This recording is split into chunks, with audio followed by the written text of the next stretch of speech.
reddition des comptes am na actualité boo xam ne moom la ñuy ubbee waxtaan wi ndax tey ki fi nekkoon ancien président di Macky Sall débat am na ci wàllu économie concernant la dette cachée waaye moom it fi mu ne nii lànk na ci autorités yi fi nekk ni ñu bëgg expliquer ni moom dafa nëbb dette mu commettre avocat ak ñi nga xamante ni ñoom ñoo ci ànd tey tenir nañ conférence de presse ki may bëgg wax nag di Olivier Sur moom mi nga xamante ne moom mooy coordonné pool avocat ancien chef de l'État boobu di Macky Sall moom nee na en réalité il n'y a pas de problème de dette cachée au Sénégal mais le problème c'est plutôt les rapports cachés mu daal ci indi leeral yu yaatu par rapport ak rapport yi nga xamante ni moom lañ jàpp ni dañ leen a nëbb mais yow ci sa wàll ci njàngat gi nga am ci économie réew mi ak coowal dette cachée bi tey ak tey riposte bi nga xamante ni Macky def na ko tey ban taxaw seetlu lañ ci war a mën a def docteur.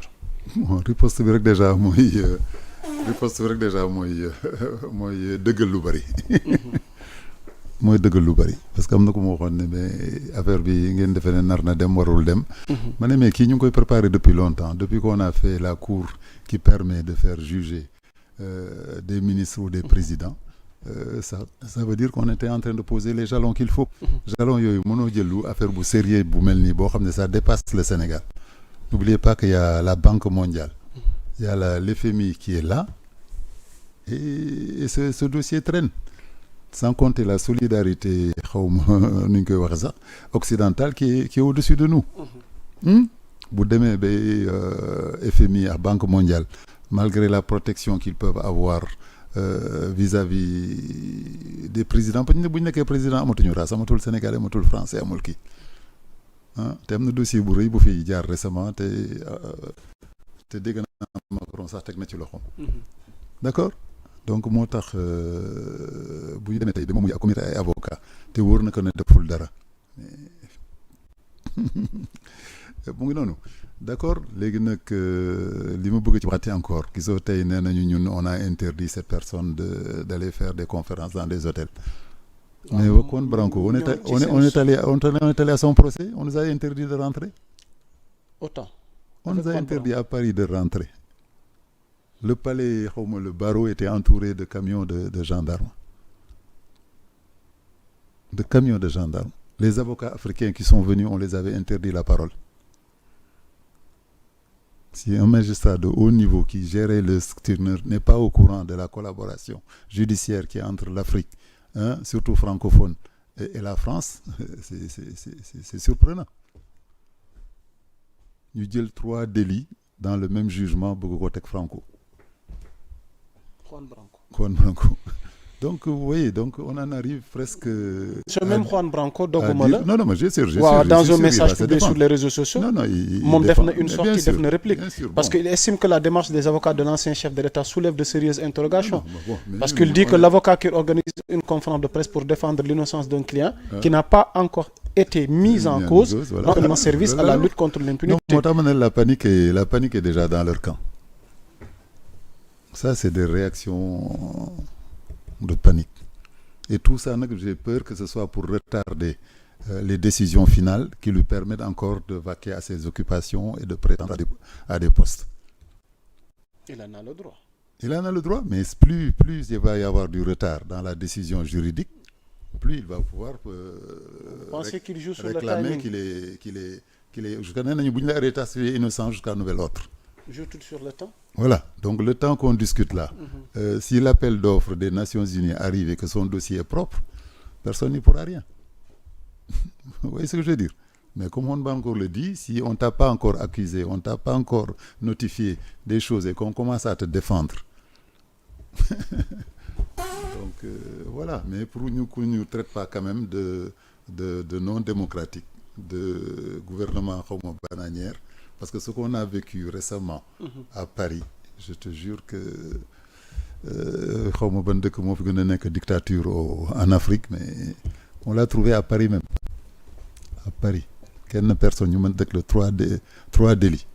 Ay soi-disant lettre d'enveloppe noire, soi-disant tu as insulté un magistrat, alors qu'il a repris que les termes de, comment ça s'appelle, Kéni Sebab, je me retrouve dans une phobie de nègre. Il reprend ces mots-là et on lui dit que c'est lui qui insulte s'il insulte des magistrats en leur disant qu'ils sont des racistes. Hein? Mais il s'est bien défendu, tout le monde était là, les Sénégalais étaient là, il y a eu des Sénégalais magistrats qui étaient là, 3 au moins, et un Béninois qui était là. Moi, je pense que vraiment, ça a été la raclée, si ce n'est pas une raclée judiciaire, ce qu'on a assisté là-bas. Et au moment où ils avaient refusé que les gens rentrent, hein. Ils voulaient que ce soit à huis clos. Hein? Il a fallu que Juan Branco refuse de rentrer dans la salle si ce n'était pas public pour qu'il l'accepte. Moi, c'était un combat qui ressemble tellement à celui de Sonko pendant qu'il se battait avec l'État. Je te dis, j'ai des photos de l'extérieur, parce que l'intérieur, il nous empêche de faire de photos. Mais camion gendarme, c'est une voiture camionnette qui leur a amené le repas. Pour te dire que ce n'était pas 2 personnes qui pouvaient manger dans un café, comme ils font d'habitude les gendarmes, mais c'est un camion qui est venu avec des glacières, qui a distribué le repas, tellement les policiers étaient nombreux. Donc tu vois, c'est déjà presque quelque chose qu'on a l'impression c'est déjà clôturé, c'est que le procès est fini. Finalement, des avocats on l'a refusé des hôtels et venu de Mfale. Bon, est-ce que c'est vrai, c'est pas vrai, est-ce que c'est pour faire mousser? Mais comme il dit, des avocats qui parlent déjà avant que tu sois inculpé, ça laisse déjà ça doit laisser réfléchir. Alors fan lañ jëm ci wàllu dette cachée bi mais tamit sa njàngat ci sunu wàllu économie ñu bëri jàpp ni lii conséquence mal gouvernance di fi Macky Sall c'est pas mal gouvernance, c'est le monde avec son injustice et sa fourberie, surtout quand monétaire. C'est-à-dire la fourberie monétaire, c'est que tant qu'il y a de l'argent, tout le monde en veut. Si ñu ñëw fii di ñu andi la ay 150 milliards nga defee ne milliards yooyu dinañ romb ni seen bakkan rek ñu bàyyi noonu mu dem. Hein? Wade lu mu defoon dafa woon benn valise pour remercier quelqu'un. Hein? Vous vous rappelez pas de cette affaire-là? Hein? Quelqu'un qui était de la Banque mondiale, du FMI. Donc ça veut dire que c'est des pratiques où l'argent est roi. L'argent est roi. Donc, quand l'argent est roi, tu peux faire n'importe quel gars le plus honnête. Il vient, tu l'accueilles, tu l'amènes dans une villa le week-end, tu l'amènes partout. Moi, j'ai travaillé, on a été des fois mandatés à aller faire des choses qui n'ont rien à voir pour des gens du FMI. Ou de la, hein? Donc, tu vois ce que je veux dire. Comment on appelle? Honorer comme... ni ñuy defee gan avec le teranga bi nga xam ne bii teranga bi teranga jàmm. Donc tu vois ce que je veux dire. Donc si on en arrive là, c'est ce qui se passe, c'est l'argent. Gisoo seen président bi ñu tëj tey affaire u xaalis la. dem nañu tey ba ñu commencé tëj ay président en Europe. Donc ça veut dire et toujours c'est l'argent. Parce que kii ñu tëj noonu affaire u xaalis la kii tamit gis nga affaire u xaalis la. Hein? FMI ba léegi waxagul lay nee na dañ ko trompé wala xaw ma j'ai pas trop compris, mais ils essaient de justifier quand même quelque chose qui est arrivé à un certain niveau. Non, le FMI a confirmé. Il parle de misreporting. Donc d'argent. Man ñëwee wax dara de l'argent dissimulé. Voilà. Mais bon bu ñu tolloo foofu tey defe naa ils ont raison de prendre les choses en avance. Mais surtout man li ma ragal mooy plus la justice va être lente, moins les sanctions vont sortir, plus il sera libre d'aller se présenter partout.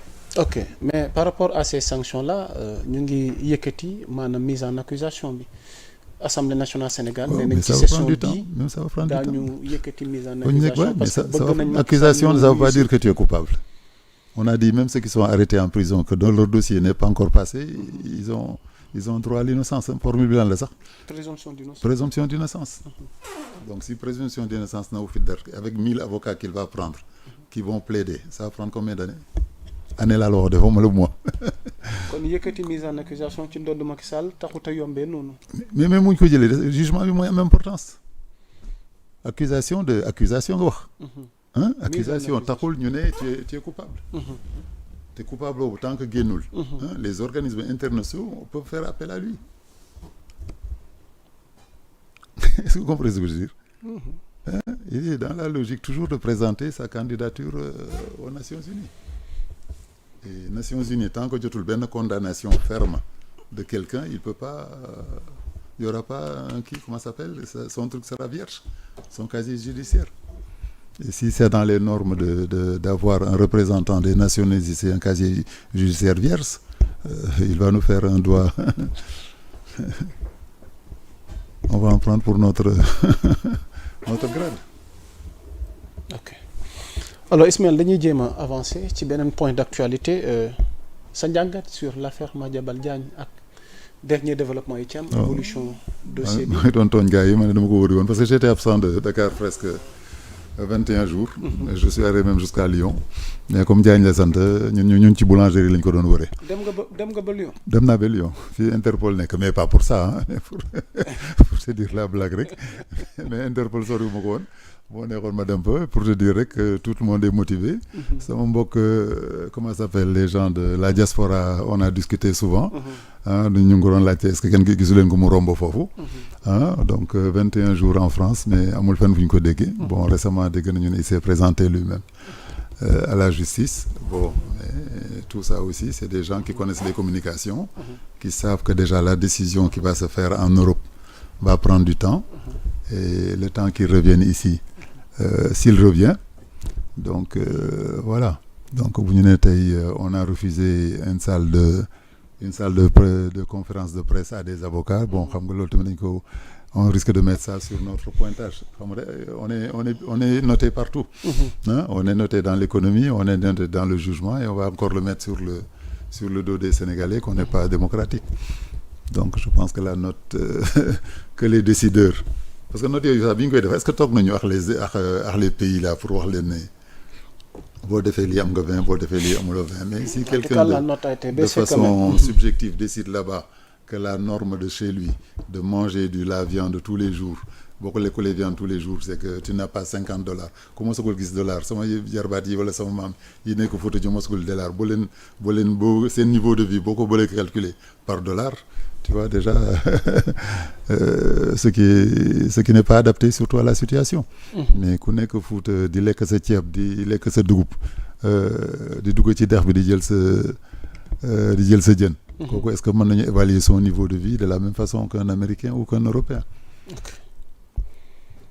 Sera-t-il extradé Madiambal Diagne ndax surtout mu ñibbi ci Sénégal. Bon en tout cas il est en train d'amadouer la justice. Il est en train d'amadouer la justice bu teg naa bu toogoon ba ñu wër ko fekk ko ci benn boulangerie daal di ko jàpp defe naa foofu l'extradition aurait pu être plus facile mais buy jël léegi les pieds d'avance parce que nee nañu xaw ma leen avoué une faute avouée déjà à moitié pardonnée. Donc est-ce que du politique boobu lay dawal pour que la clémence sur l'extradition soit faite bon on n'a pas compris que bu ñëwoon nañ ko waroon a arrêter ñii ne waruñ ko arrêter parce que moo demal boppam bon gis nga bon tout ça c'est des calculs qui sont là mais nag tout arrestation yooyu nag depuis le début xaw ma ndax mas nga ma recevoir ci kii waxoon naa leen arrestation yi c'est pas ça qui intéresse la population. C'est pas ça qui intéresse la population. Les 21 milliards yi mu récupéré ci Ellipse. Les milliards qu'on a donné à Ellipse pour faire des hôpitaux. nañ ko jëli. Mais vous êtes au courant que l'État a mis quand même la main sur son empire financier. Oui, mais ça c'est rien. Est-ce que son empire financier kan mooy bàyyi fii empire financier. Les dossiers de Sentif là avec des milliards là tu sais c'est quoi? Oui, c'est de l'argent qui est sorti du pays sans passer par les 400 milliards yi ñu ne moom la kii bëggoon a joxe caution. Hein? C'est pas des 400 milliards qu'ils ont. Tu as